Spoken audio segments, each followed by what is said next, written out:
اللهم محمد وآل محمد وعجل فرجه.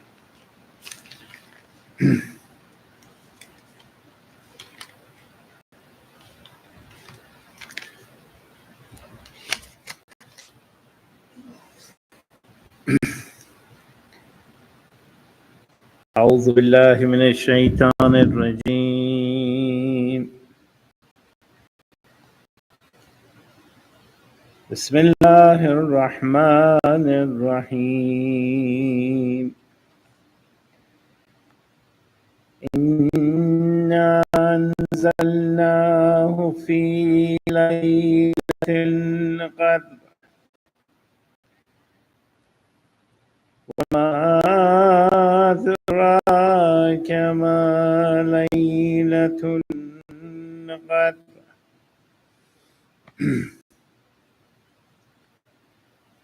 إنا أنزلناه في ليلة القدر وما أدراك ما ليلة القدر.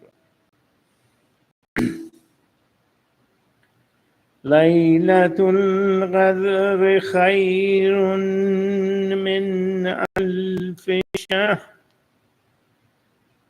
ليلة القدر خير من ألف شهر.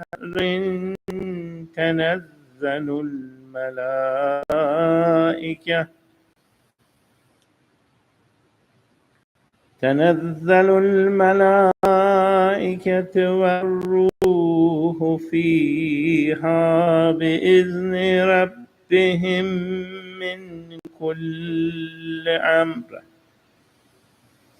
سلام هي حتى مطلع الفجر. صدق الله العلي العظيم. اللهم صل على محمد وآل محمد وعجل فرجه. أعوذ بالله من الشيطان الرجيم. بسم الله الرحمن الرحيم. In continuation of our matam for all the tragedies of Karbala and on the hardship that Ahlul Bayt alayhi salam went through during this time, that they were taken to Kufa and from Kufa to Sham. And all this time,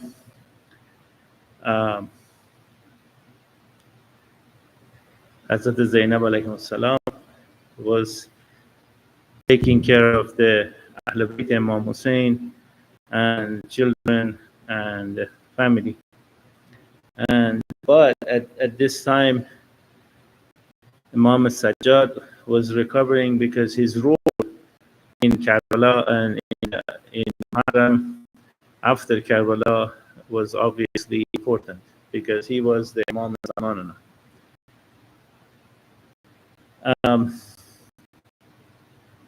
As I said last night also, those of us that have spent years and years to be in the Majlis for Imam Hussein and following the tragedies of Karbala every year, something inside us comes alive when Muharram and Safar comes about. And this Matam and this Azah never finishes. And this is mainly that because Al-Jirakhara, Imam Hussein, and this Majlis before us was going, and after us will continue, inshallah, until Imam Zamanana will make the Zuhur, and inshallah we will be fortunate to live under the Imam Zaman. But main thing is that I was listening to some majalis today, and the Karbala is unique. And one thing that I heard today, which kind of affected me, was that if you see in Karbala, a 6-month-old child plays the role, and 18-year-old Ali Akbar plays a role, and and even the 3-year-old daughter of Imam Hussein plays a role. And each one of those affects different aspects to Az-Zahra Imam Hussein. And it shows that the complete darkness is the complete brightness. And every step of the way, every chance was given to those people to come back like Hor and join the camp of Imam Hussein. And if you notice, after not very long after the Ashura, 35,000 people come to join, but they're late. And so we have to be careful that, God forbid, we are not late to help our Imam Zamanullah. And inshallah, we ask Allah subhanahu wa ta'ala to give us the opportunity to understand our Imam Zamanullah and what is expected from us. One of them is these azab and continuance of this and transferring it to the next generation. Because all the people out there have reason to shut us down and blame us for everything that happens. But we, alhamdulillah, are witnessing the alaim al-zuhur we see in Toronto, in Canada, in Sydney, in Melbourne, in all the corners of the world, in London, and in Frankfurt.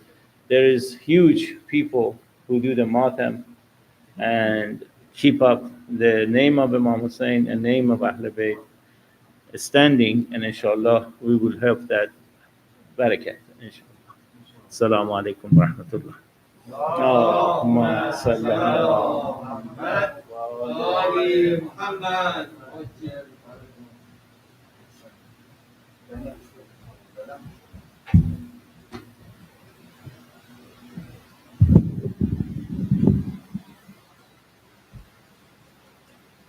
Bar Muhammad wa ali Muhammad salawat. Allahumma salli ala Muhammad wa ali Muhammad. For the love of the Holy Prophet and his holy family, please recite the second salawat. Allahumma salli ala Muhammad wa ali Muhammad. For the reappearance of our awaited Savior, please recite the third salawat. Allahumma salli ala Muhammad wa ali Muhammad wa ajil faraj. The marsiya that I have tonight is about this lady. It's that the year when the marsiya begins is the year 40 or 41 Hijrah, after Hijrah. And this is the time when Imam Ali alayhi salam has been killed. And a few months have passed. And such is the troubles and tribulations that take place that Imam Hassan Mujtaba alayhi salam is forced to leave Kufa. And when the Imam is leaving, he's leaving with his family. And this lady, Habiba, she used to serve Hazrat Zainab salamu alayha. And she is meeting Hazrat Zainab and telling her that, are you going to forget me? And Hazrat Zainab says, no, Ma, I'm not going to forget you. And she says, I want you to promise me that you would come and meet me, that you will give me a chance to serve you again. And Hazrat Zainab promises her. And the poet tries to capture the time. He jumps about 20 years later. It's the year 61 after Hijrah. And Imam Hussein alayhi salam has been killed. And the family is taken prisoners and they come to Kufa. And the caravan of this prisoner passes through near the house of Habiba. So the poet describes what happens. Bar Muhammad wa ali Muhammad salawat. Allahumma salli ala Muhammad wa ali Muhammad. Jis dam shaheed sarware qilla shikan hue,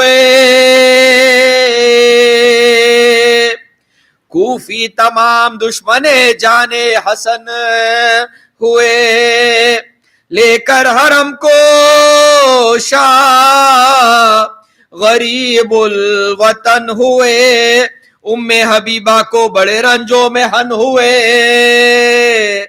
مل مل کے سب سے وہ جگر افگار روتی تھی، لیکن جدا قدم سے نہ زینب کے ہوتی تھی، لیکن جدا قدم سے نہ زینب کے ہوتی تھی۔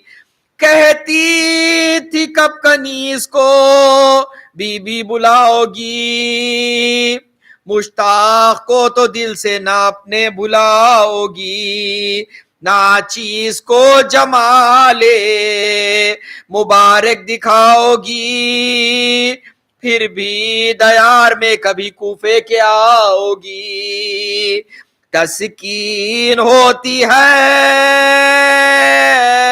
دل پر اضطراب کو، دیکھے خدا دکھاتا ہے کس دن جناب کو، دیکھے خدا دکھاتا ہے کس دن جناب کو، راہی ہوئے غرض حرم نامدار ہے، اور ہو گئے حسین غریب الدیار ہے، دنیا سے اٹھ گئے حسن دل افگار ہے، دشتے بلا میں حشر ہوا آشکار ہے، آل رسول رنجو مصیبت میں گھرے گئے، سید کے خشک حلق پر تلوار پھر گئی، سید کے خشک حلق پر تلوار پھر گئی، کوفے کی سمت ہو کے بہم اہل شر چلے، محبوب حق کے پیاروں کے نیزوں پر سر چلے، سر پیٹتے ہوئے حرم نوحہ کر چلے، زنجیر پہنے عابد والا گوہر چلے، گر چاہتے تو دم میں الٹتے جہان کو، پر شکر کر کشائی نے روکا زبان کو، پر شکر کر کشائی نے روکا زبان کو، پھرتے ہیں شاد شاد زن و مرد ادھر ادھر، آپس میں تہنیت کوئی دیتا ہے آن کر،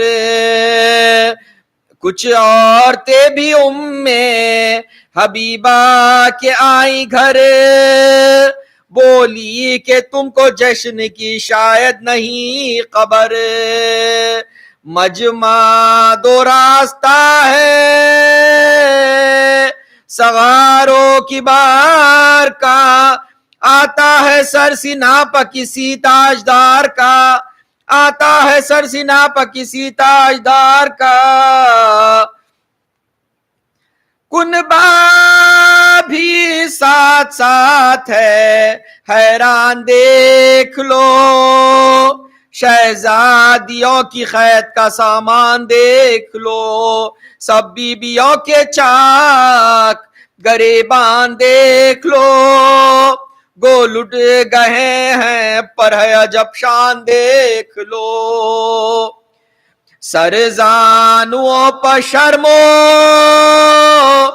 حیا سے جھکائے ہیں، اس طرح کے کبھی نہیں مجوسی آئے ہیں، اس طرح کے کبھی مجوسی، اس طرح کے کبھی نہیں مجوسی آئے ہیں، ایک آہ سرد کھینچ کے بولی وہ باوفا، بنتے نبی کی مجھ پر ہے تاکید یہ صدا، یعنی کہ قیدیوں کا تماشا نہ دیکھنا، کیا جانیے یہ کون ہے آفت کی مبتلا، کس طرح ان کے حال پر شاد اپنا جی کروں، یہ بیبیاں تو سوگ میں ہے میں خوشی کروں، یہ بیبیاں تو سوگ میں ہوں میں خوشی کروں، شوہر میرا سفر میں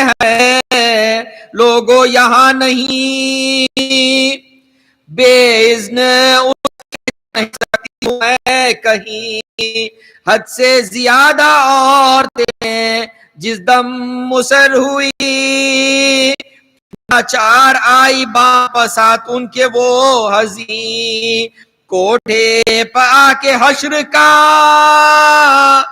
ساما نظر پڑے، کالے نشان فوج بدیمہ نظر پڑے، کالے نشان فوج بدیمہ نظر پڑے، ناگاہ درد و رنج کے سامایا ہوئے، نئے ذوق فرق ہائے شہیدایا ہوئے، 18 آفتاب درخشاں آیا ہوئے، کرتے ہوئے تلاوت قرآن آیا ہوئے، دیوار و در بھی خم ہوئے تسلیم کے لیے، اٹھی یہ دل کو تھام کے تعظیم کے لیے، اٹھی یہ دل کو تھام کے تعظیم کے لیے، یہ حال تھا کہ صاحب ماتم نظر پڑے، آلے نبی بدی پورنم نظر پڑے، اونٹوں پر سب بطول کے ہمدم نظر پڑے، زنجیر پہنے عابد پر پرغم نظر پڑے، درجے یہ ہے حبیب الہی کی آل کے، کانوں سے خون بہتا ہے خرد سال کے، کانوں سے خون بہتا ہے خرد سال کے، کہتی تھی ہاتھ اٹھا کے وہ معصوم بار بار، ہے شدت آتش سے کلیجہ میرا فگار، پانی کوئی پلا دے مجھے بحر کردگار، واجب ہے مجھ پر رحم کی ہوں سخت بے قرار، جو پیاسا مر گیا ہے میں اس کی کمائی ہوں، بے کس ہوں بے پدر ہوں فلک کی ستائی ہوں، بے کس ہوں بے پدر ہوں فلک کی ستائی ہوں، نادان کے بیان پر کوئی وہ زار زار، ہم مالوں سے پکار کے بولی وہ دل فگار، ٹھہرا لو ایک دم کے لیے اونٹوں کی قطار، پانی سے پلا لوں تو آگے ہے اختیار، چھوٹے سے سن میں موردے رنجو تاب ہے یہ، اے ناریو آتش کے سبب جاں بلب ہے یہ، اے ناریو آتش کے سبب جاں بلب ہے یہ، رحم آ گیا ٹھہرے گئے شامی بدسیار، لے آئی جام آب اسی دم وہ دو کر کی عرض پیچھے اسے، کی عرض پیجئے اسے صدقے میں آپ پر، کیجئے خدا سے میرے واسطے مگر، پیشے خدا ہے قدر بڑی خستہ حالوں کی، ہوتی ہے مستجاب دعا خرد سالوں کی، ہوتی ہے مستجاب دعا خرد سالوں کی، بھر لائی اشک آنکھوں میں لختے دل حسین، گویا ہوئی ام حبیبہ بشور و شین، سفر میں جب سے ہے مجھ کو نہیں ہے چین، کیجئے دعا یتیم نہ ہو میرے نور عین، وارث سے اپنے یہ جگر افگار چھٹ نہ جائے، تم بیویوں کی طرح میرا راج لٹ نہ جائے، تم بیویوں کی طرح میرا راج لٹ نہ جائے، لیکن اس امر خاص میں فرمائیے دعا یعنی کنیز حضرت زینب پہ ہے فدا. دیکھوں جمال پاک جگر بند مرتضی شتاب. زیارت نصیب ہو کیجئے دعا کہ مجھ کو یہ دولت نصیب ہو. کیجئے دعا کہ مجھ کو یہ دولت نصیب ہو. اس ذکر سے تڑپ گئی دل بند مرتضی. گویا ہوئی یہ دل میں کی افسوس کی ہے جا. ایسا فلک نے خاک میں ہم کو ملا دیا. اپنے بھی آہ بھول گئے وہ مصیبتا. زینب کو بنت شیر خدا جانتے نہیں. افسوس روشناس بھی پہچانتے نہیں. افسوس روشناس بھی پہچانتے نہیں. مشتاق ہے حسین کی یہ سوختہ جگر. کیوں کر اسے میں بھائی کے مرنے کی دوں خبر. حسرت سے دیکھنے کی میری اس کو کس قدر.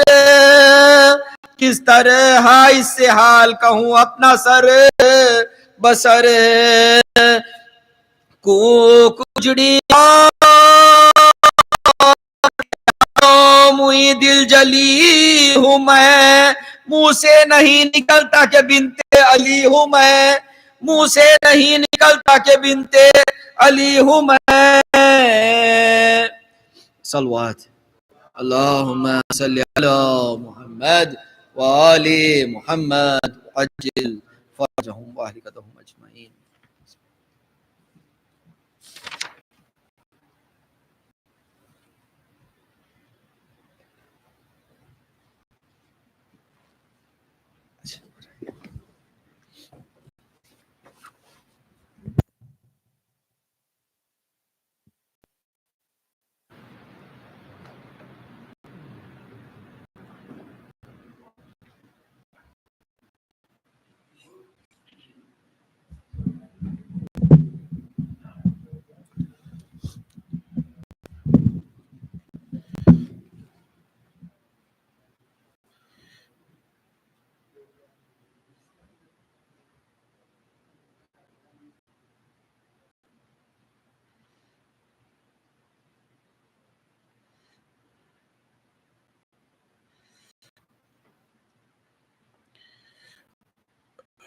أعوذ بالله من الشيطان اللعين الرجيم. بسم الله الرحمن الرحيم. فوضى إلى الله ولا حول ولا قوة إلا بالله العلي العظيم. حسبنا الله ونعم الوكيل ونعم المولى ونعم النصير. والصلاة والسلام والتحية والإكرام على الرسول المسدد المصطفى الأمجد المحمود الأحمد الذي سمي في السماء بأحمد وفي الأرض بأبي القاسم محمد. اللهم صل على محمد وعلى أهل بيت الطيبين الطاهرين المعصومين المظلومين المنتجبين الذين أذهب الله عنهم الرجس وطهرهم تطهيرا. وقل رب اشرح لي صدري ويسر لي أمري واحلل عقدة من لساني يفقه قولي. أما بعد، قال الله تبارك وتعالى في كتاب الكريم: بسم الله الرحمن الرحيم.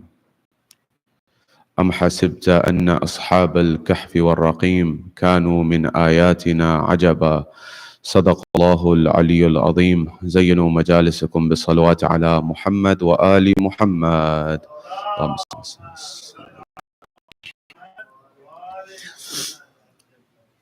My respected elders, brothers and sisters in Islam and Iman, here in Kansas City or across the globe, wherever you hear my voice, Salamun alaikum jami'an wa rahmatullahi wa barakatuh. Question: what is the future of our community? Building on the conversation that we had last night, one of the most important things that we need to look at and analyze is where are we going as a community? Here and abroad. And one of the questions that we need to really start being honest and sober about is, how do we tackle the challenges that we may be facing? Now, before we get there, there's many benefits and there's many things positive that we should outline and we should highlight. For example, we are, alhamdulillah, in a center, in a facility that has been procured, that has been gotten through effort and struggle. So there has been a movement of people who have gotten together, put the resources together in order to procure a facility. So we have a facility now. That's a step in the right direction. There's an effort that's entailed in that. It's not easy to do. It's not like, for example, you have to first find. I remember in my travels, for example, when I met people who came to America, for example, in the 50s and the 60s, they said that they would look at the yellow pages. You may not even know what yellow pages is anymore. And they would try to find some name that looked like a Muslim name, for example, and then would call the person. Or I met someone in the Carolinas and they were like, we used to look for just a brown person somewhere that we'll find, just someone of Indian origin somewhere, and we'd see someone and we'd run in the market to see them because you never saw them. Or for example, I remember one of my uncles came to the West Coast in 1961 and his other younger brother came in 64. He said by the time his younger brother came in 64, in 3 years he had forgotten his language, or it had become very weak. And so these dynamics were the case. Alhamdulillah, now we have institutions, now we have facilities, now we have places. But the next phase is to really think about where are we going. And one thing that's very important is we need to understand and try to have a dialogue around what is the future of our community and what is it right now. And one thing that we need to understand is we need to understand, first of all, what is the requirement of this zaman and makan, this time and space in which we exist? What needs to be discussed? What are some of the themes? What are the things that need to be understood? Number one. Number two, in light of that, what are the things? What is Tawheed in its truest sense and how can I get to it? Number three here is, what is the issue of the Quran? How do I understand this book of guidance? This book, which is the book that is supposed to be my guiding light in this life. How can I develop a relationship with it? And more importantly, how can I benefit and actually get some resources from it? The fourth thing is, what is the incentive for plate? And the final thing that I would like to look at is, how are we and how can we add value to people's lives through the message of Imam Hussein, through the message of the Imams, and ultimately through the teachings of Islam at large. And finally, inshallah, we will conclude with the remembrance of the musibah of Imam al-Hussein alayhi salam, being that it is the holy nights of Muharram al-Haram. This is our agenda for tonight. Wherever you are, here in Kansas City or across the globe, from the bottom of your heart, send a salawat on Muhammad wa ali Muhammad.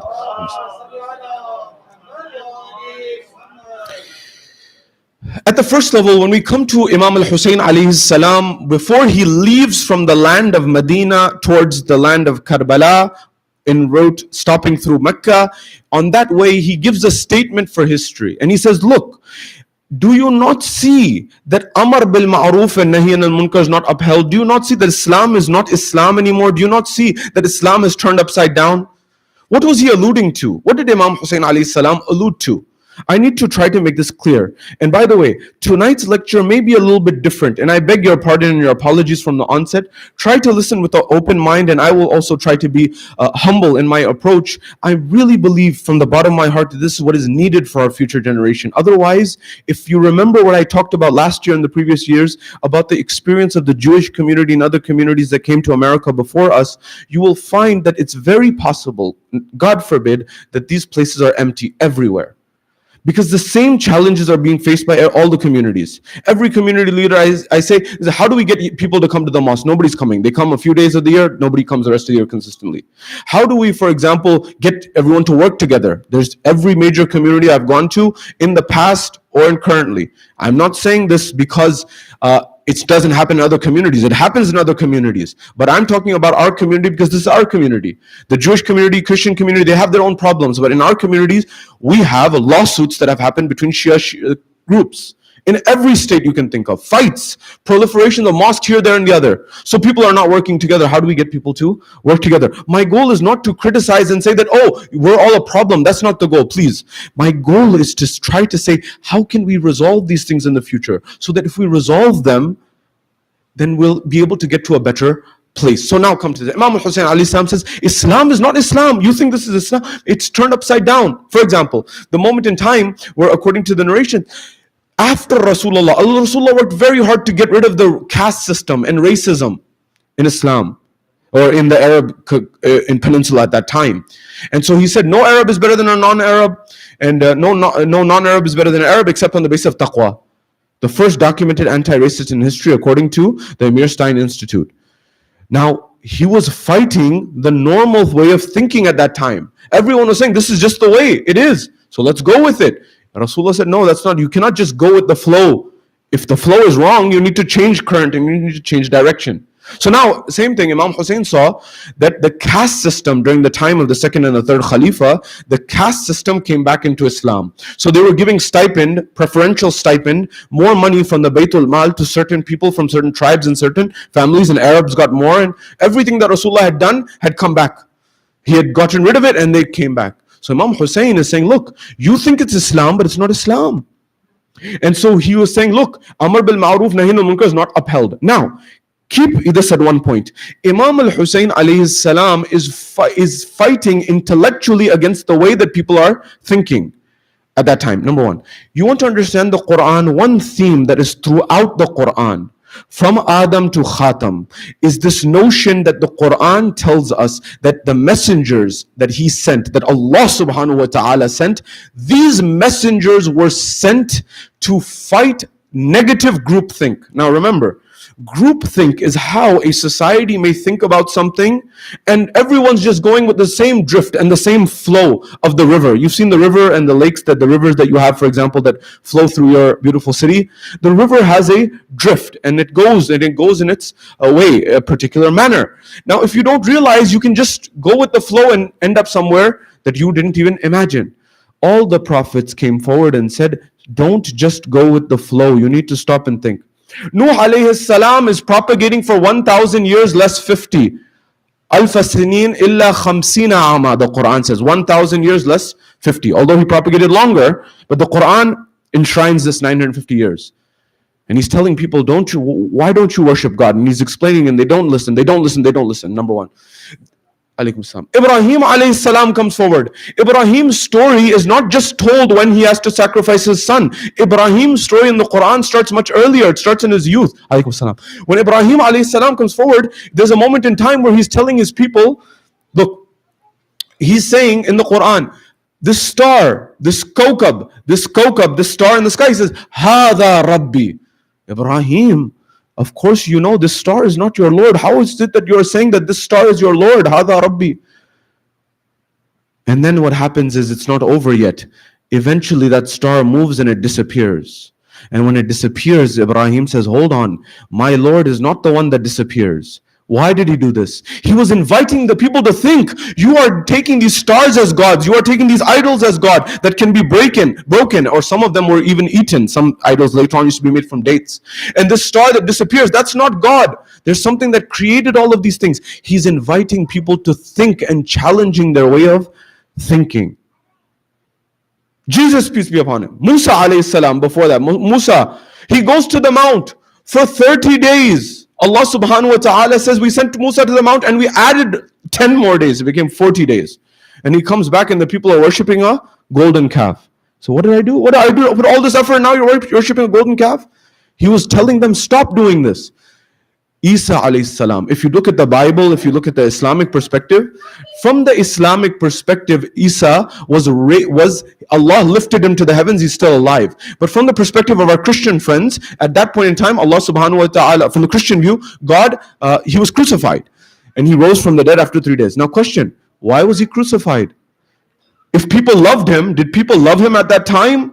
At that time, people were saying he's a heretic. He was blaspheming. So at that time, they were saying, get rid of this guy. So they speared him. They did some terrible things to him. And so it's important for us to realize Rasulullah's time, same time, when he goes to Taif, they pelted him with stones. So one principle that we come to from the Quran is the Quran invites us that if society is going in the right direction, fine, no problem. But if society is going in the wrong direction, and your community is going in the wrong direction, and your world is going in the direction, you have to speak out, you have to do something. So this is the first principle of the dynamics, number one.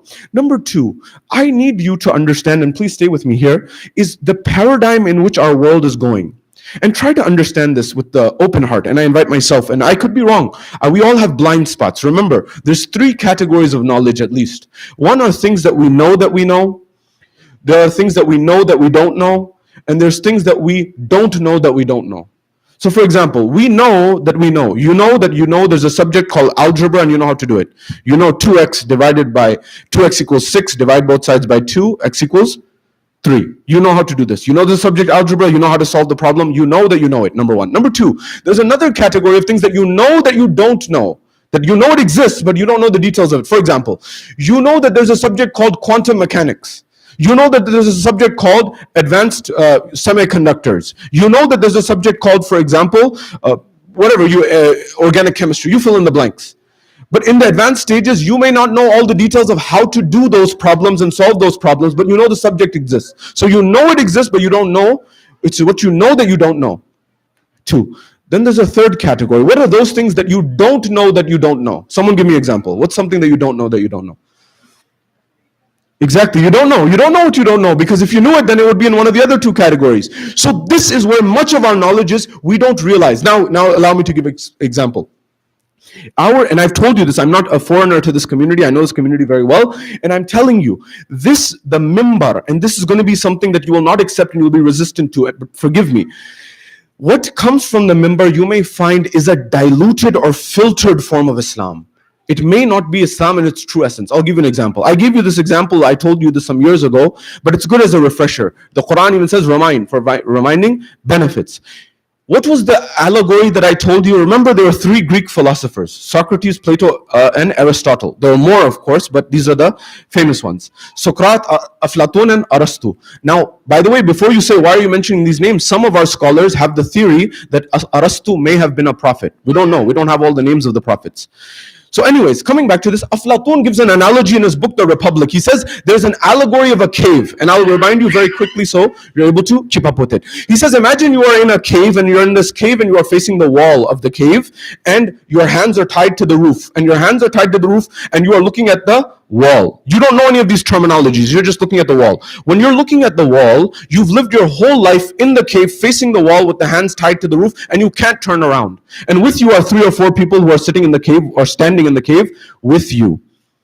Eventually, your hands get loose and everyone else remains the same. When your hands get loose, you turn around and you begin to see the entrance of the cave. You don't even know it's called the entrance of the cave, but you see some light. You don't even know it's called light. You begin to go towards that light. Now your eyes are hurting. Before they were hurting because there was darkness. Now you're going towards the light. Your eyes are going from being accustomed to darkness to going towards light. It hurts. You get outside and you walk outside and you're like, hold on. There's a whole bazaar here, there's a whole downtown here, there's a whole city here, there's a whole world here. Oh my gosh. That cave, that ghar, that kahf that I was just in was not reality. This is reality. So you go to somebody and say, hold on a second. These things, this thing that I just came from, what is it called? They said it's called a cave. So okay, so those things, when people pass by and light hits and something hits on the wall, what do you call that? What do you call that? It's called a shadow. We call it shadows. Oh, that's not reality, that's a shadow? Oh, okay. So then you understand all of reality. You go through downtown Kansas and you look at the world and you say, now I got to go back to my cave and tell my friends what I just saw. And then you go back to the cave, and when you go back to the cave, now your eyes hurt the other way. Before they were going from darkness to light, they hurt. Now you're going from light to darkness, they hurt again in the other direction. And you go back into the cave and you meet your companions and you say, hey guys, look, listen to me. This what you see on the wall, these patterns, these shadows, this is not reality. These are shadows. Reality is out there. There's people, there's buildings, there's bazaar, there's a downtown, there's skyscrapers. There's T-Mobile, AT&T, Sprint, all these companies, there's everything. What will your companions who are with you in the caves look at you and say? Aflatun says they will look at you and they'll say, you are crazy, you are mad, you've lost your mind. Because they cannot empathize and they cannot understand the world that you have just seen. You know why he gave this example? Because his teacher, Socrates, was killed because he was saying the right thing, but the people didn't understand. He was saying that Socrates was the one who had gone out and he came back in. And he was explaining reality to you, yet the people killed him. Same example is the example of Noah, Ibrahim, Jesus, everyone. They were coming from the message of God and they were telling people this is reality. And people were saying, no. Same thing Imam Hussein alayhi salam did. You are saying this is Islam, this is not Islam. It is just Islam with a varnish of Islam. You know varnish? A glaze. You know you go to Krispy Kreme, has a light glaze on the donut. The essence is not Islam, is saying. By the way, with humility in our communities, many youth tell me, not my words, that in our Hussainiyas, in our Imam Bargahs, in our community centers, not in Kansas, but everywhere else, it's just a name, Islamic Center, Hussainiya, Ja'fariya, on the wall. But inside, they say, we're looking for Islam. Where's Islam? Now, oftentimes, we need to be sober about this. Not everywhere. But this is the reality of the matter. The same thing, that's why I'm saying, if you want your children to have Islam in the future, one of the most important things that you need to understand, and I need to understand, is we need to go to the books of Shiaism to truly understand what is the reality of the matter and share that and discuss with our next generation. Why? Because right now there are things in my heart that I want to say that I cannot say to you. That other scholars, much more knowledgeable than I don't know anything. I'm a student. They know 10 times more. But when I speak to them privately, they say, we dilute and filter and we don't say what needs to be said. Why? Because the people will not be able to absorb it. They will not be able to accept it. Second principle. Third principle. You guys work at some of the best companies, some of the best hospitals, some of the best jobs in the world. I'm just coming back from Seattle on the West Coast. When I was reciting the Muharram there, the people who were living there in our community were the people solving the biggest problems of the biggest companies of the world. Amazon and Microsoft, Google, Meta, you name it. And they're solving the biggest problems there, by the way. The biggest engineers, the biggest technicians, all of them were there. But when it comes to our Imam Bargah or Hussaini, our environment, the principles of our community's future are on the line. Will there be anyone here in the future? And remember, you have to prioritize things. If you don't prioritize things, then eventually there may be no one there. So what is the first thing that we need to do? We need to really have a firm discussion, an open discussion, a dialogue with the next generation and everyone in the community so that everyone's voice can be heard and we can understand the different perspectives. Otherwise, what happens is young people, they have all these questions in their heart and their mind, but if they feel that if you ask this question, you will judge them and you will penalize them for asking the question, they won't ask you the question again. And when they don't ask you the question again, that's the most dangerous question. The most dangerous question is the unasked question. The question that remains in the heart, the question that remains in the mind, and you are not able to voice it on your lips that I have a question about this. Because eventually that becomes agnosticism and atheism. And we say that someone's agnostic, atheism, oh, wrong. Baba, hidayah is in Allah's hand. Guidance is in Allah's hand. Who are you and I to judge and say that I know everything? Remember one thing, if Karbala teaches us one thing, that the principle that you understand is if someone's on the seemingly right path at one moment, does not mean they will die on the right path. And if someone is on the wrong path, does not mean they have to die on the wrong path. Hur was going on the wrong path, but he saved himself. Similarly, Shimr bin Diljoshan was fighting with Imam Ali in Imam Ali's time on Imam Ali's army. But then he switched over to Yazid's army and he beheaded Imam Hussein. Abdul Rahman ibn Muljam used to call himself one of the close confidants of Imam Ali. He butchered Imam Ali. He assassinated Imam Ali. So we don't know. Do not be holier than thou. Now come back to this. There's a notion, especially in COVID, this happened. And please bear with me. Your companies and the companies that you work for, they were floating a term around called unconscious bias. Biases that I have that I don't even realize that are there. For example, my community, my society, where I grew up impacted me. Remember one thing, if you immigrated to this country, that is at the age of 10 or 15 or 20, if you came from another part of the world, you came with some baggage, some luggage with you. And I'm not talking about your clothes. I'm talking about the heart and mind, cultural, religious dynamics, that framework and worldview that you came from. When you came with that worldview, that has an impact on how you still see the world. If you judge other people based on how you see the world, you may miss how they see the world. And in missing that, we may have a lot of problems. Allow me to explain. I've given you this example, but I'm reminding you of various examples that I've given. I won't repeat the whole things. The Japanese example, the hotel example, that moving luggage, number one. Number two, the example of, for example, in environments in the East Coast and West Coast. For example, I'll give you a very clear example. I was picking up my rental car in Seattle, and the lady behind the desk, she had moved from Los Angeles to Seattle. And so I asked, how is the city? How do you find the city? So the most difficult thing, she said, for me, for moving from Los Angeles to Seattle was getting adjusted to the pace. the speed of life here. I said, what do you mean? He said, life is so slow here compared to Los Angeles. It took me a long time to get used to it. So then I paused and I thought, how would you do in New York? How would the person from New York do in Seattle? That is, New York is 10 times faster than Los Angeles. If you had took someone from New York to Seattle, they'd say, what's going on, Baba, what's going on? Do you know every place has a different culture? If you want to be nice, for example, I was driving in Los Angeles. In Los Angeles, if you're a tourist, you don't know, if you're, for example, a little delayed, they won't honk at you. Somebody eventually will come around, sometimes they will, but they'll come around and say, hey, you just gotta go. In New York, before the light turns green, they'll honk at you. They'll make sure that you're ready. In New York, for example, versus Los Angeles or other parts of the world, of the United States, in New York, for example, if you want to be in LA, if you want to be kind to someone, you say, oh, take your time. Take a, if you're ordering a bagel or something like that at the store, they'll say, hey, hold on a second. Take your time, no rush, take it easy. In New York, if you want to be nice to people, like the person behind the register says, what do you want? Give the order, get it down, and move out the way. That's how you are nice and polite in New York, because nobody has time. So what I'm saying is you have to understand the dynamics of the environment in which you exist. Now come to this problem. We have things called unconscious bias. Why am I saying this? Because you are encouraging, and I am encouraging, and we are encouraging our next generation to become highly educated, as we should. They should become doctors, lawyers, engineers, economists, mathematicians, you name it. It's very good. But remember what I said last time, and I'm reminding you here again. I was in LA, NASA's Jet Propulsion Lab, rocket scientists were coming to the Majlis last year. This year, the Facebook, Microsoft, Google, the top scientists and engineers were coming into lectures. When you are taught to be an engineer, a mathematician, a physician, you will be taught critical thinking. Remember, the Quran says, قُلْ سِيرُوا فِي الْأَرْضِ. Go and travel in the land. Why is the Quran telling me go travel in the land?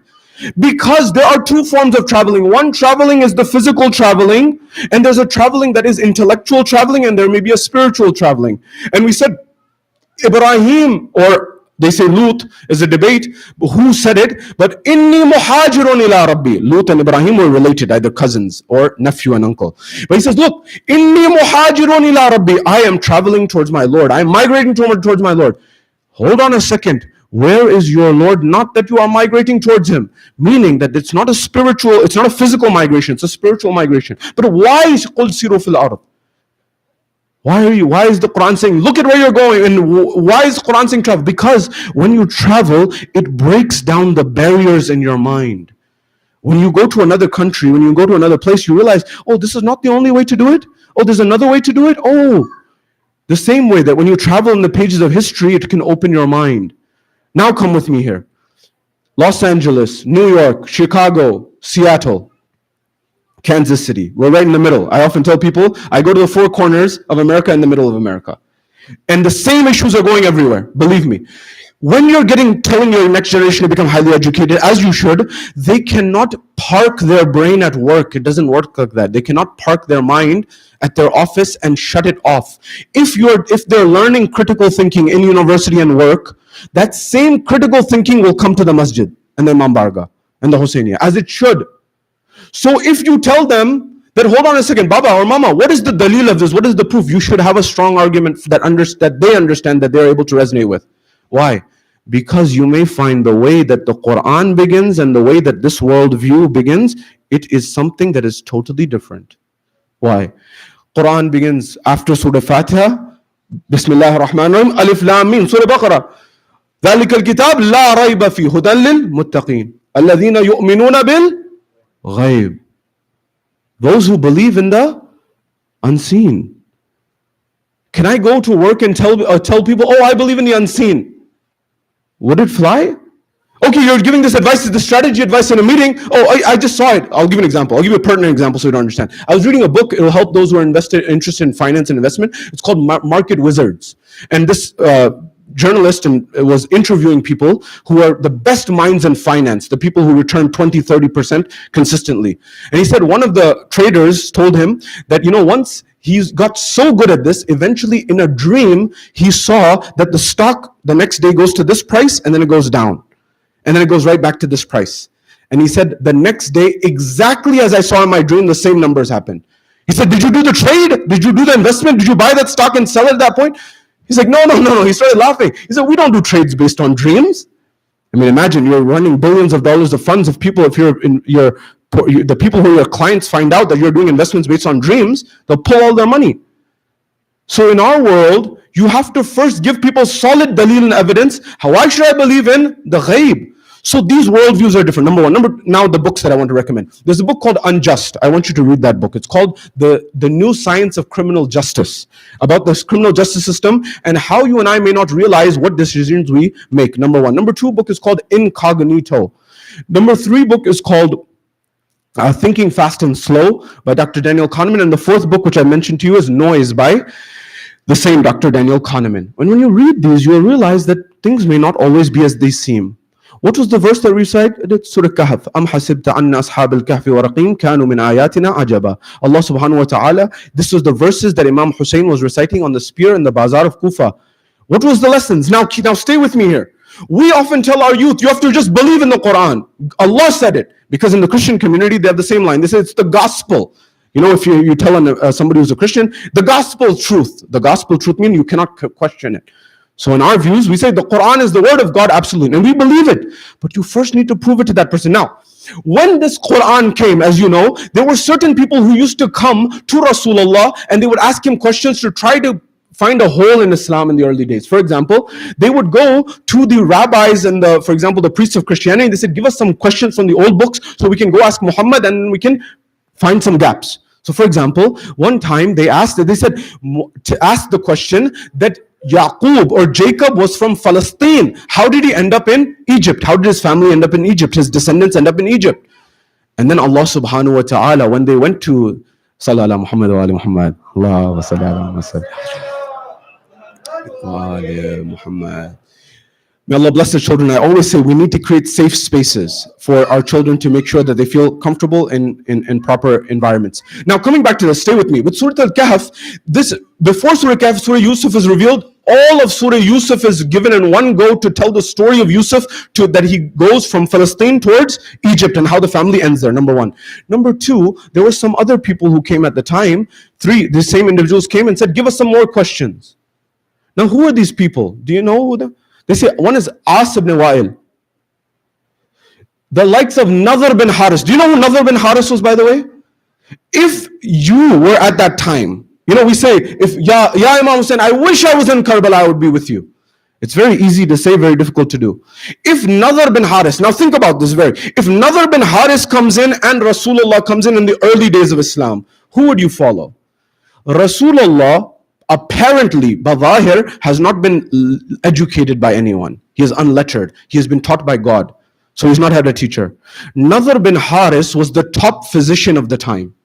He had traveled to Persia. He had traveled to Syria. He was not only a top scholar, he was not only a medical physician, the top physician of the time, he was also a researcher who had studied everything. So on one side you have Nadhr bin Haris, the most educated person in the world, in that time, or one of the most educated. And the other side, we have this Muhammad, who's a trader, merchant, salesman, who didn't have any knowledge at the time. Who would you listen to?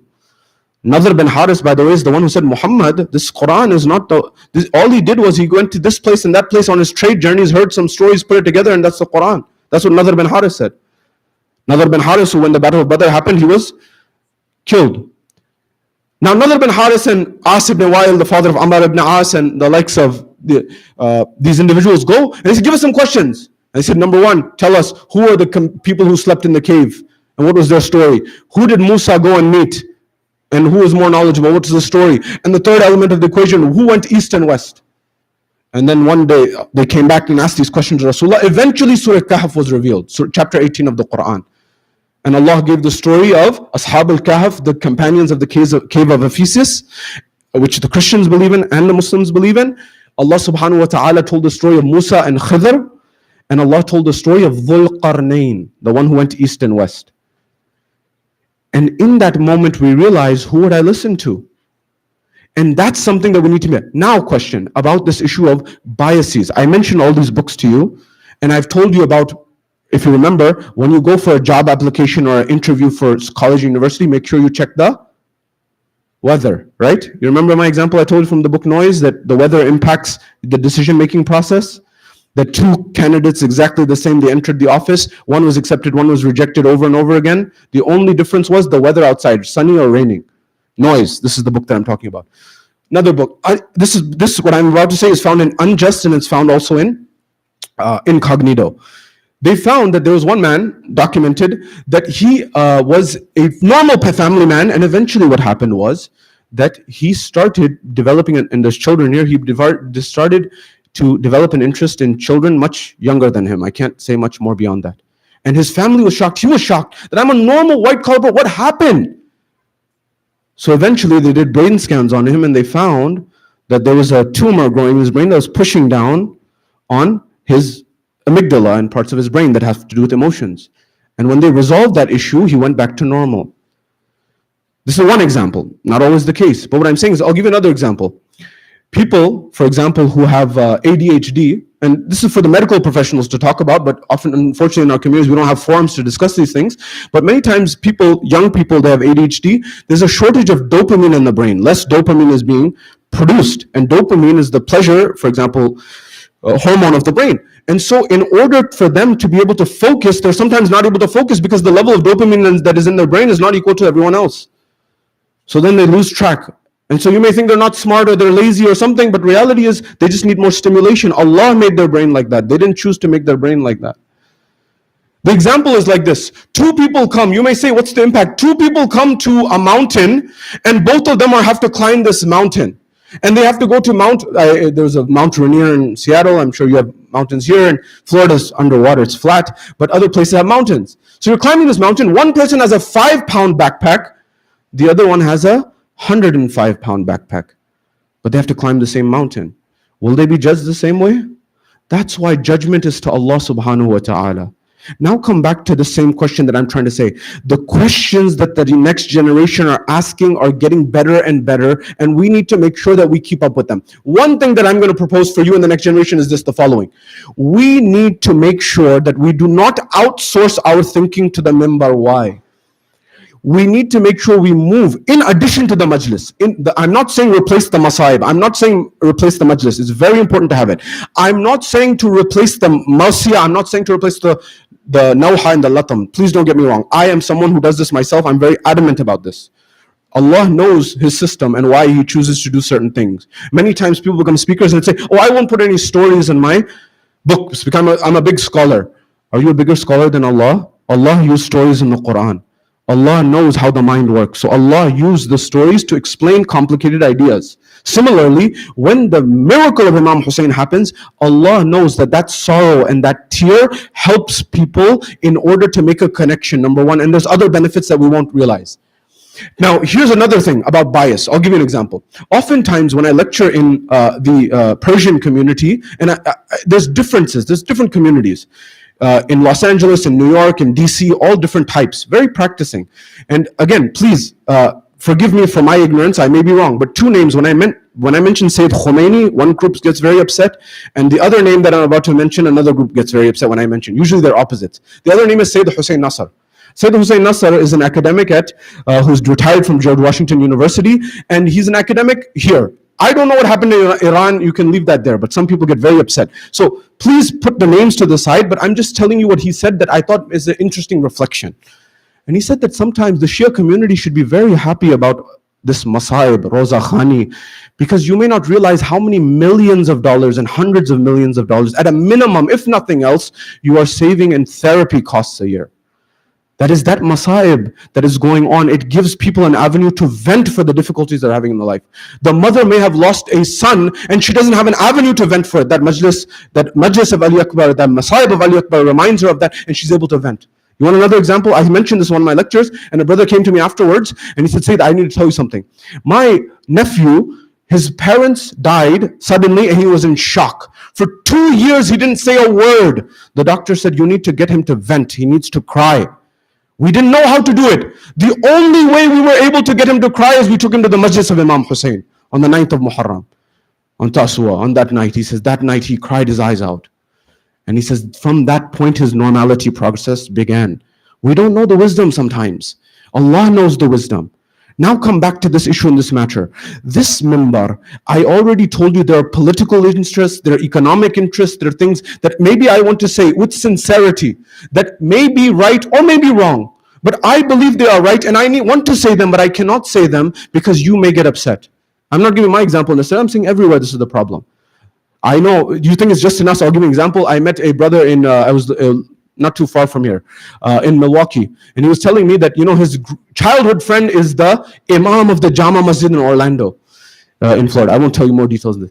He says that, do you know he's in Taqiyya? Although he's Sunni, he's in Taqiyya. He said, what do you mean? He says he cannot say he's a Tafzili Sunni. His Tafzili Sunni are those Ahl Sunnah brothers who believe that Imam Ali is fourth in chronology, but in status he's the highest. And we say, how? How do you prove that he's the fourth in chronology, he's number 4 in order, but he's the highest in status? They say the same way that in Adam to Khatam, Adam is the last, there's the first, but Khatam is the last. Rasulullah is the last one, but the highest in manzila. They say Ali is the highest, but he can't say that publicly because the people who write the checks in that mosque would not allow for it. Similarly, there are things with respect to the reality of the matter that we often think there's this concept that we think we're always right at the individual level as well as the community level. This is the element of tribalism. That's why many of our poetry nowadays, modern days, they're more focused on the other guy going to hell than me going to heaven. If I can say that with my poetry that guy is definitely going to hell, I have won the crowd. But if I go to heaven, who knows? This is that tribalism that I'm talking about, that we need to be very cognizant of. I'll give you an example, and I've told you this example, I'm reminding you, illusory superiority in psychology. What is illusory superiority? This idea that, we may think we're better than the average. The driving example that I've given you some years ago. I think there's new faces and new people. I've been coming here for a long time. But if you remember, they asked people in Europe and they asked people in America, how many of you think you are better than the average driver? In Europe, 77% of the people said we think we're better than the average driver. And in America, 88% said we're better than the average driver. What's the problem? 77 minus 50, 27% in Europe thought they were better than the average when they were not. And 38% in America thought they were better than the average when they were not. We do this all the time. We think we are good and everything's fine, but there's nothing wrong with anyone else. So what's the future? One thing that you need to start doing is to have a dialogue panel discussion. I'm pushing this idea everywhere, and I could be wrong. But what needs to happen is complex matters, such as mental health, such as family matters, such as economics, such as environmentalism, such as art, such as architecture, such as Islam, and all of these subjects. Islam is a connection to all of these, by the way. One person cannot do this. You need the alim, you need the scholar, but also you need in mental health, you need a psychiatrist, you need a psychologist, you need a therapist to discuss the best practices of where the world is going. Believe me, many, Kansas, alhamdulillah, is, Superman's from here, right? This is a perfect place.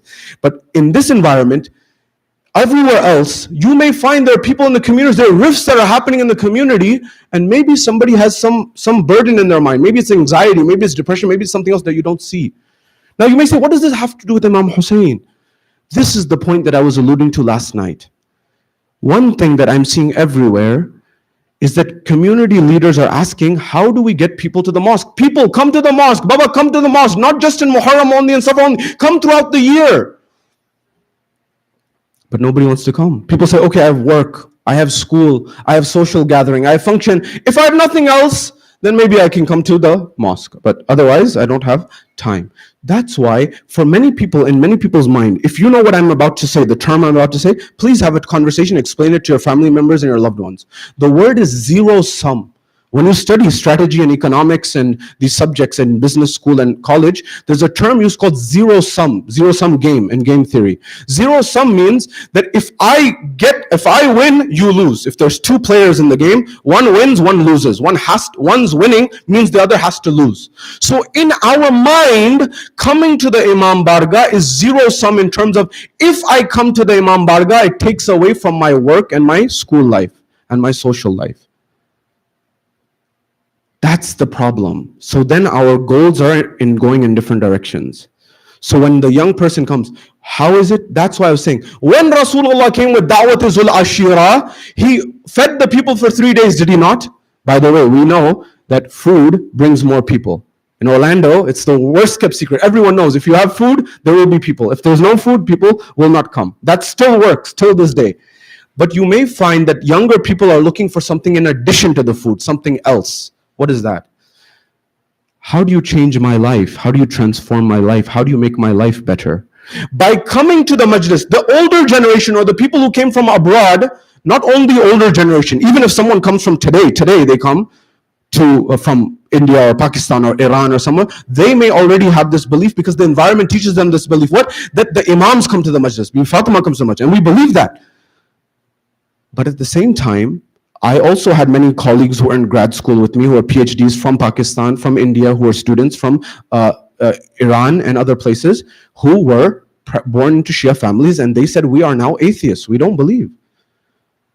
So remember one thing, do not just think that things are going rosy. Remember this example that I've repeated to you and I'm reminding you again.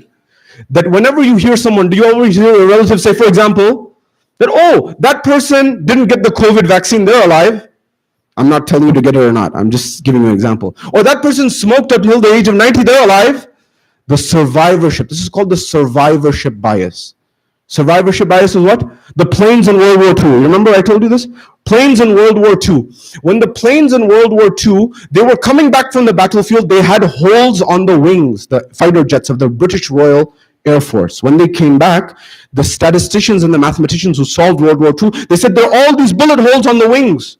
We have to add additional armor somewhere. You can't add additional armor everywhere. You can only add it to a particular location. Because if you add it to the whole thing, then the plane won't be able to get off and it won't be able to get down. So they said, what area can we add it to? They said, add the additional armor where the bullet holes are. The bullet holes are on the wings, add additional armor to the bullet holes on the wings. There was one statistician who stood up and he spoke out against the other ones and he said, you're wrong. Groupthink, to speak against the groupthink. Oftentimes, the truth is with the minority. That is what Ashab al-Kahf teaches us. The truth was with the minority. Musa and Khidr, the things are not always as they seem. That principle. These things are vital. So both of these principles come together in this example that I'm giving you of survivorship bias. The first mathematicians and statisticians said, add plates to the wings because that's where the bullet holes are. Things are not as they seem. And the minority is all right. One statistician got up and he said, you are wrong. Why? Why are you all wrong? He said, you are only considering those fighter jets that came back to us. You are not considering those that we lost, that crashed. You have to consider those in your sample as well. And when they considered and they found those that had crashed, they found that those planes were hit in the most vulnerable spot, which was the cockpit where the pilot sat. And he said, that is where you should put the plates. And he was right. This, by the way, happens when we say that, oh, that person, they ate sugar all their life and they didn't get diabetes, they lived. Same example. But you're not counting for all the thousands of people that may have died in India and Pakistan, and I'm sure you had something in. I asked one of my physician friends, oh, they say, a lot of elders tell me that that person ate butter and this and all that, and they lived to a long life. He said, yeah, but my physician friend said, at that time, they also didn't have cause of death. So what cause of death? What was cause of death? Dum tod diya. He just like fell, he just collapsed. Now we know, and the world has moved forward, and so you understand that there are some dynamics of the equation at play. So we need to understand, so your kids and the next generation, and by the way, I'm saying kids, but there's 40, 50-year-olds who have these thoughts, they don't express it because of the environmental. We need to have very honest panel discussions on these things and not judge people for the questions they have, otherwise we will lose people. And we need to talk about the things that have to do with other religions and other faiths because they have an impact on our society and our world. Many young people say, I don't want to just talk about Islam. I want to go and do Islam. I want to go to the soup kitchen. I want to feed people. I want to practically plant trees. I want to make sure I help the poor. And I do these things. Let's go to the soup kitchen. Let's do these things in practice. But there's another element. You and I need to make sure we understand the world in which we live. We cannot live in cocoons anymore. I'll give you an example. The third story of Ashab al-Kahf is the story of Zulqarnain. Zulqarnain goes west and he goes east. And when he goes there, at that point in time, eventually he meets and there's the conversation of Yajuj and Majuj, Gog and Magog.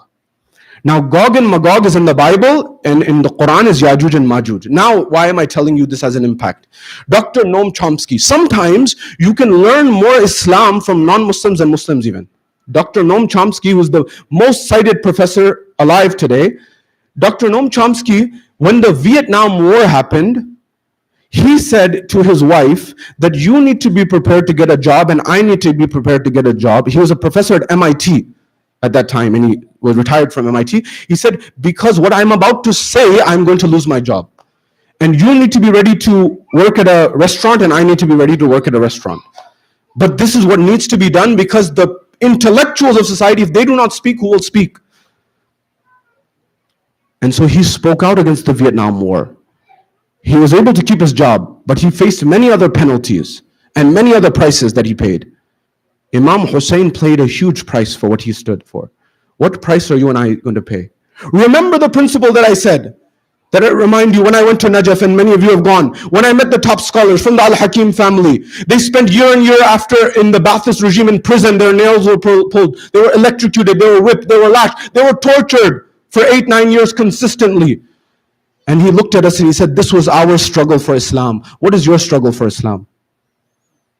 Is it fair that we get to Jannah on the day of judgment and we want to be in the 3rd or 4th or 5th level of Jannah out of the 7 layers of Jannah, and that same person who was a person believing in Yemen or in X, Y, and Z place in Afghanistan, who was having to see bloodshed and starvation and difficulty, we are sitting next to each other in Jannah? Is it fair? That person will say, Ya Allah, I had the most difficult life, and this person was cruising in a mansion, they had the nicest house, they had everything, and we are sitting next to each other. I don't accept. It's not fair.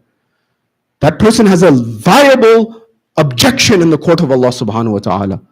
What makes you and I superior? What makes you and I so lucky to be able on this side? Justice was supreme. Remember, the Ahlul Bayt, later in their lives, they were very affluent. There were 7 baghs, 7 orchards that were in the family of the Ahlul Bayt after Imam Ali, that they used to get income from, a lot of income, by the way, but they didn't use it to build nice house and nice car and nice this and nice that. They used it to develop society, to look after the poor, to get people married who weren't able to get married, to look after the orphans. Now here's the game that I'm telling you. I'll give you a very quick example that's just come to my mind. What the Maulanas will not tell you from the minbar, and myself included, because they're afraid. So Maulanas will say, oh, it's no problem, have a nice car, have a nice car, have a nice house. It's very good, it's very good. Because if I say that, then you're going to replace the Maulana. You get another Maulana. Because we want our cake and we want to eat it too. That's why I'm telling you to make sure that you discuss with your family what is true Islam. You may be getting one slice of Islam. Allow me to explain. When you look at philosophy, you'll find, if you see, it's a very sunny in your city as well right now. When I was in Seattle, it's very sunny as well. But Seattle's normal weather is like London, foggy, very foggy, 6-9 months out of the year. It was summer, so it was very sunny. So when you're driving in the sun, everything's clear. But eventually what happens is sometimes the fog gets in the way. Sometimes you're not able to see so clearly. The same way, these biases that we have, growing up in one place, growing up in another place, there are many good aspects. There are also some challenges. They fog our reality. What is Islam and what is the reality? There's much to say. I'm leaving everything to draw to a conclusion here. Remember one thing, my dear brothers and sisters. Develop a relationship with the Quran. To understand the Quran, you need to understand 3 things to get a deep level. Talk to your kids about this. Number 1, you have to first understand the context in which the Quran was revealed. You have to understand the environment, the zaman and makan, the Arabic poetry of the time. That's one layer. You have to understand the environment in which it was revealed, number 1. Number 2, the scholars say, for example, Dr. Matson and others, you can read their work, How to Read the Quran. I recommend you read this article. She's a scholar who's a Muslim revert who has analyzed and wrote very detailed how to read the Quran. She says, number 2, you have to analyze your own biases and your own worldview, especially if you're a Muslim. Because as a Muslim, you may have been told that this verse has only one meaning, whereas the reality, the verse could have many meanings. So sometimes you have to get away from your sectarian view of looking at the text. That, for example, I only see one ayah as the ayah the way I've been told from the minbar my whole life, but maybe it had another meaning. For example, Ya ayyatuha an-nafsul mutma'inna irji'i ila rabbiki radiyatan mardiyya. The verse that we say, the last ayah of Surah Fajr, that has to do with Imam Hussein alayhi salam. Question, Imam Hussein alayhi salam is being martyred in the 61st year of Hijrah. Quran came during Rasulullah's life. There's a gap of all these years. Did this ayah come that time? It wasn't there at that time? No. It was a second revelation. It had the original meaning. So we need to be attuned to these, because people ask this question, Imam Hussein 61 AH, how did this ayah come at that time? Because some scholars, the way they sometimes present it, they say, oh, the ayah was descended at that time. No, it was not descended at that time. The ayah was already there. But the contextual meaning, one of the contextual meanings, because there's the tafsir of the Quran and there's the ta'wil of the Quran. So there's layers. Number one, you need to understand the lens of the layer of the Quran. Then you have to look at the lens that you have. Remember, if I have rose-colored glasses, I see a rose world. If I see green glasses, I see a green world. Whatever my lenses are, that's the world that I see. And it impacts that. Similarly, if I'm violent, I will see a violent Quran. If I'm peaceful, I will see a peaceful Quran. Whatever you have, the Quran will amplify it. The same is true what they say over the Bible. And the final thing is, what is the in-depth nature? The third part is, what does the words actually mean in its original Arabic? And that's the key. That's another key. That is asr and dahr, the example that I've given you numerous times. Wal asr, by time. And dahr, hal ata ala al-insan hina min ad-dahri lam yakun shay'an mazkura. Dahr also means time. But why is it asr and time? Time and time in English, but in Arabic it's two different words. This asr, Allah is saying, by time, your time is at loss, you're losing everything. It's going away. This is this dunya, this world's time. Dahr, that is unending time, that if we did not create you, you would not exist. The final thing is, this is the point that I wanted to leave you with. Food is good, but today's shawarma, today's kubide, today's challo kebab, today's biryani is not biryani. What do I mean? You need, one thing that people are asking is, how is the masjid, how is the Imam Barga, how is the Hussainiya improving my quality of life? How am I transforming? So when people come here, their marriage relationships are better, their family relationships are better, their community relationships are better, their world is better. And when they come here, they don't see it as, oh, this is taking away from my work and this is taking away from my school. They say, if I didn't have this in my life, my work and my school and everything else would not be as good. This makes my life better. That's what Islam was supposed to be about. That's why if you were to draw a curriculum, by the way, I often tell people, I'm thinking about this. I have my own child now, my son. I'm thinking, how would I teach him? I would teach, for example, it's not taught, I would teach psychology from the beginning, the same way math and English are taught. I would teach, for example, philosophy from the beginning. I would teach computer logic from the beginning. I would teach some of these subjects from the beginning so these people are able to understand the world. If we taught these in schools, many of the problems that we face in our world, perhaps we wouldn't have, but we don't teach these subjects. Similarly, when it comes to the Quran al-Majid wal Furqan al-Hamid, how does the Quran tell me to deal with my wife, or my wife, how to deal with the husband? Are we creating our environments harmonious? Remember one thing, the first 2 years of life of a child, they've done brain scans on children. The children who have love and compassion and are hugged and are felt and are taken care of by their parents, and children who are neglected. The neglected children who did not have love and compassion in their life, their brains were physically smaller. The amount of love. If you want your children, there's a science of parenting. Yale University. You're trying to get your kids into Yale, listen to Yale at least. Yale University, parenting, how do you parent? There's a science. We try to use the old model of parenting, my way or the highway. We try to scold our kids and beat our kids. That was an old model. The new research is showing that, sometimes hitting them physically may have so much damage that it leads to trauma and they're never the same. I'm not saying discipline is not important. Discipline is very important. But you know what the science says? The science says if you want your child to do something, just do this. 3 parts. Number one, if they do something right, for example, they pick up their toy and they put it in the right place, or they clean something, you tell them, number one, you get excited. Many parents, they're drained. Obviously, they're working very hard, so they're drained. But excitement, number one. Number two, you tell them exactly what they did that was good, that you like. Oh, you picked up your toys. Thank you, you picked up your toys. And then the third is non-verbal communication. You hug them. You give them some affection. That reinforces the behavior. Now, what do you not do? The third thing is, what you not do is say, oh, why don't you always do that? It spills milk over and water over everything that you just did. That encouragement is very important. Similarly, when it comes to the Imam Bargah, do you know that there are sisters, for example, if I was creating the masjid of the future, I would have a resident alim who was the male and a separate one for the sisters. The sisters have issues and problems that they need to discuss that I can't relate to because I don't live that life. We need to be compassionate for that. They're the ones wearing the hijab in public. There are issues that they should be able to talk to someone about. By the way, we won't have enough resident ulama and they won't be able to solve a problem. What's one solution? You, as the doctors, engineers, lawyers of the future generations, you get some institutions regionally to get Islamic knowledge either online, or you create regional houses to get some education Islamically alongside the secular education. So you're able to have panel discussions and discuss and disseminate Islam in a way that people understand. Otherwise, we will lose people, and we are losing people. I know the Shias who are born into Shia families, Sayyid's families, who are now Christian, now atheist, now agnostic. Now, by the way, I'm not judging them. Inshallah, Allah guides, they'll come back. But what led to that? It was that the world views did not align and we did not solve their problems. So when it comes to this, help people in their parenting, help people in their relation, so that when they come to Imam Baghdad, they're saying the mosque, the Husainiya, it's adding so much value to my life that I don't know what I would do without it. People start moving here to get those answers, to get those solutions. That is the incentive of today, in addition to the food. Then people will start coming. Two models, NYU and Columbia. Columbia in economics, they're at each other's throats. By the way, the Hausa, Najaf and Qumar, like universities. Columbia says, build the infrastructure and they will come. That model failed. NYU said, build the demand and people will come. So what they said was, for example, in India, call centers, they prefer to hire women.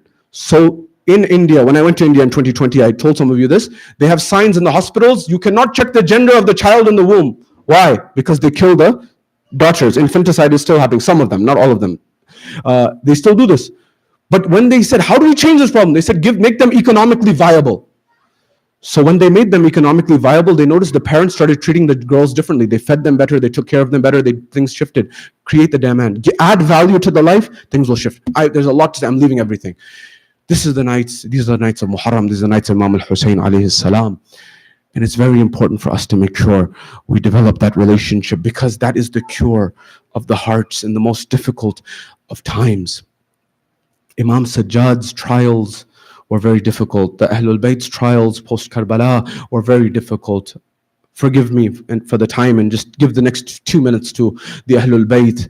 The narrations say that after Karbala, the Holy Family, they were paraded and they were taken from Karbala onto Kufa and Sham. When they were taken to Kufa, the narrations say that when the Ahlul Bayt were walking in the bazaar of Kufa, the narrations say that the people, they came out to look at the Ahlul Bayt and to look at the parade that was happening of the Ahlul Bayt. They were parading the Ahlul Bayt. And when they came, the narrations say the people of Kufa, they began to take in their hands some things and they began to throw it. This was the same Kufa where Sayyidah Zainab was the daughter of Amir al-Mu'mineen, who was ruling over the Muslim empire from Kufa. The people of Kufa, they came to the streets and they came to the rooftops and they came to the balconies, and in their hands they had sadaqat, in their hands they had dates, in their hands they had charity, and they began to throw it on the Ahlul Bayt. They said that these are people who have gone astray. These are people who are transgressors. They began to throw it.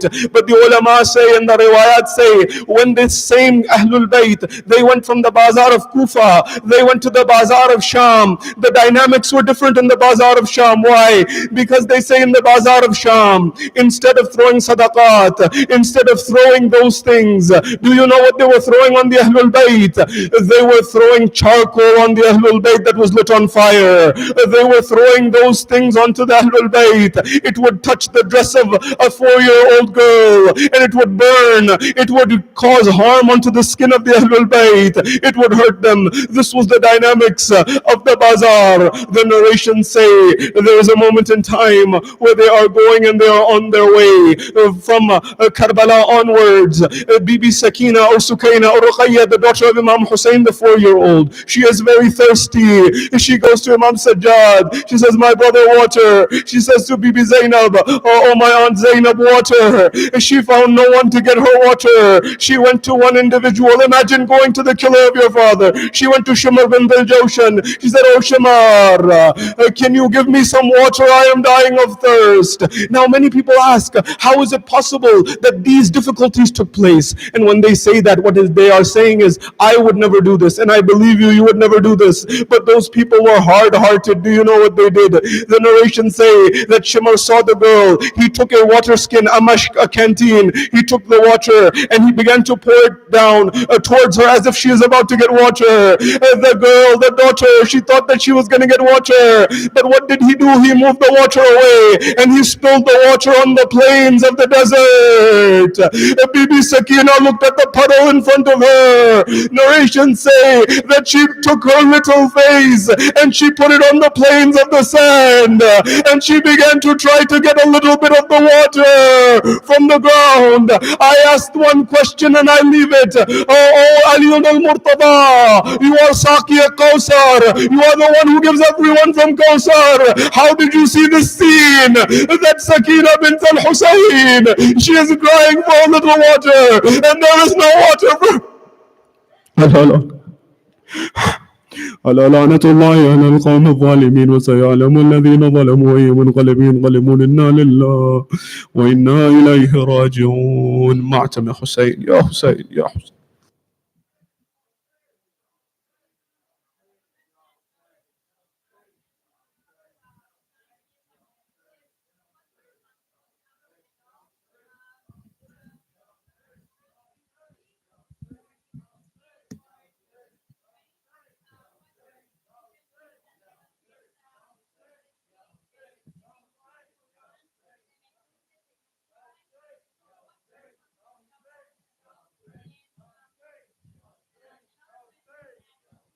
Ya Hussein! Ya Hussein!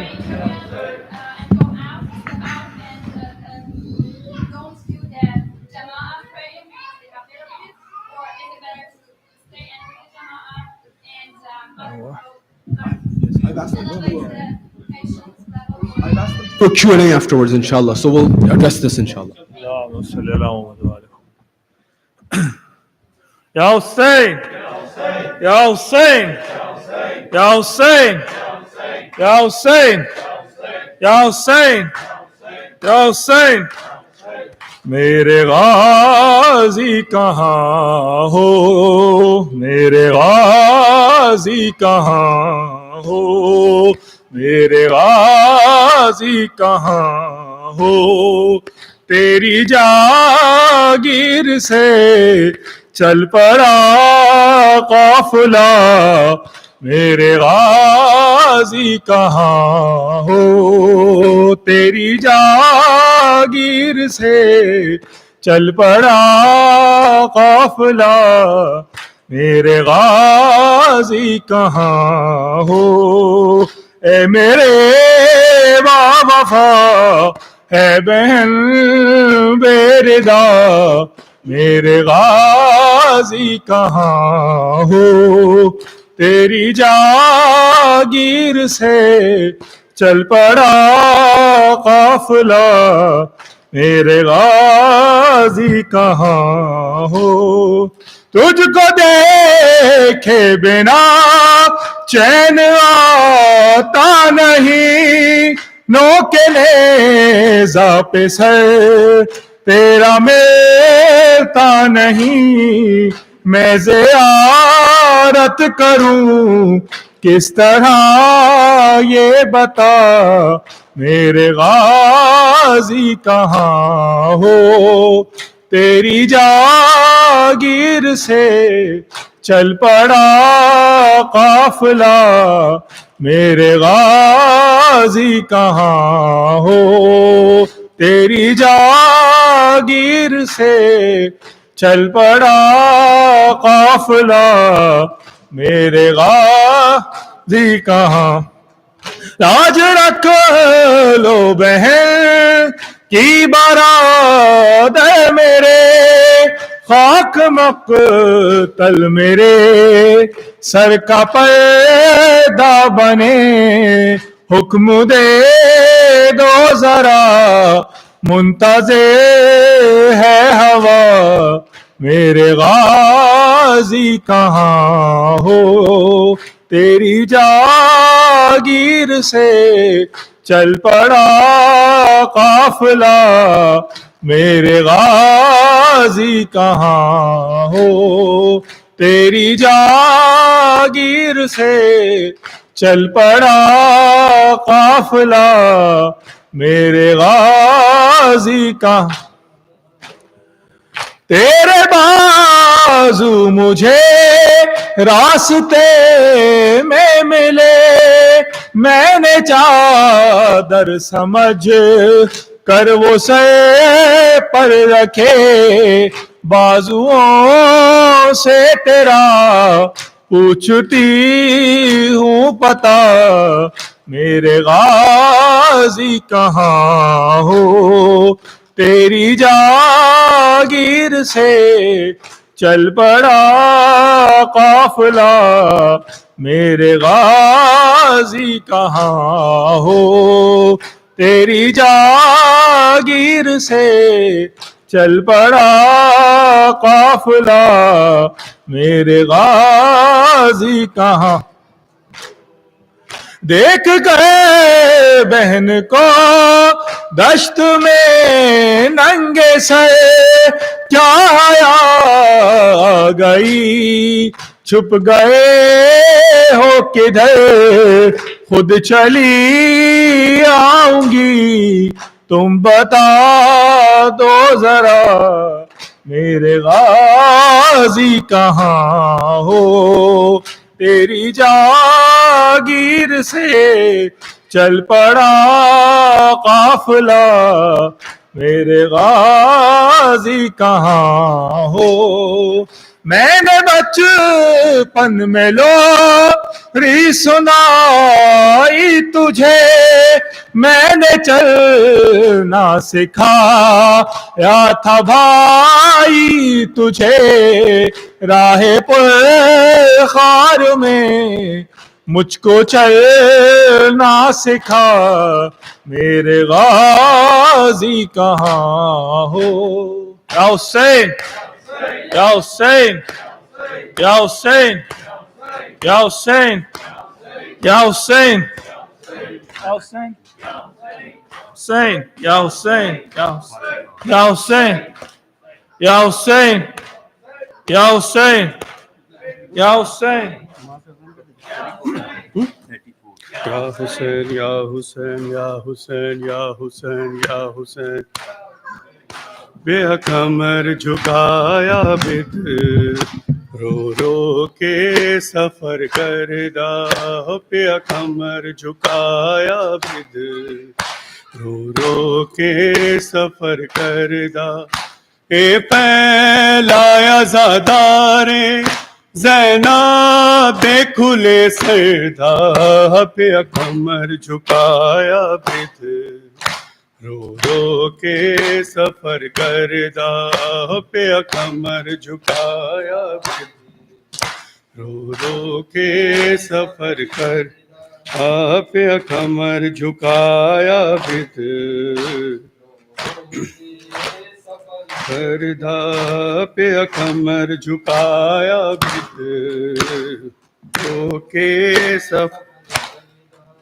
Sajjad نعمت نے ہر جا تیرو لایا اینو پھپیاں دی پیشینے اے روگ لگایا کہندا رہیا زندگی بھر ہائے شام تے ہائے پردہ، پہ کمر جھکایا بد رو رو کے سفر کردا، پہ کمر جھکایا بد رو رو کے سفر کردا، پہ کمر جھکایا رو رو کے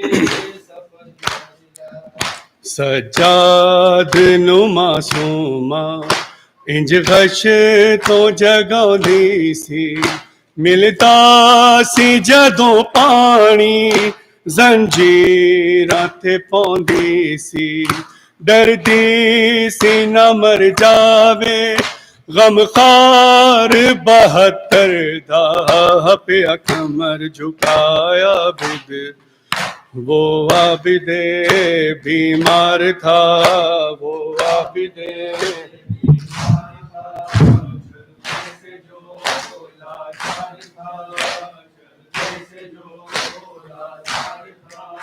اور شام کا بازار تھا، اور شام کا بازار تھا، اور مصطفیٰ کی بیٹیاں مولا فاطمہ یا حسن یا حسین مولا امام حسن حسین شبیر کی مولا تیری شبیر کی مولا تیری سینے پہ جو شہ کی پلی سینے پہ جو شہ کی پلی جس کی آوارن میں جلی جس کی آوارن میں جلی منہ پر تمام چوک نشان مولا امام حسین حسین حسین حسین حسین حسین حسین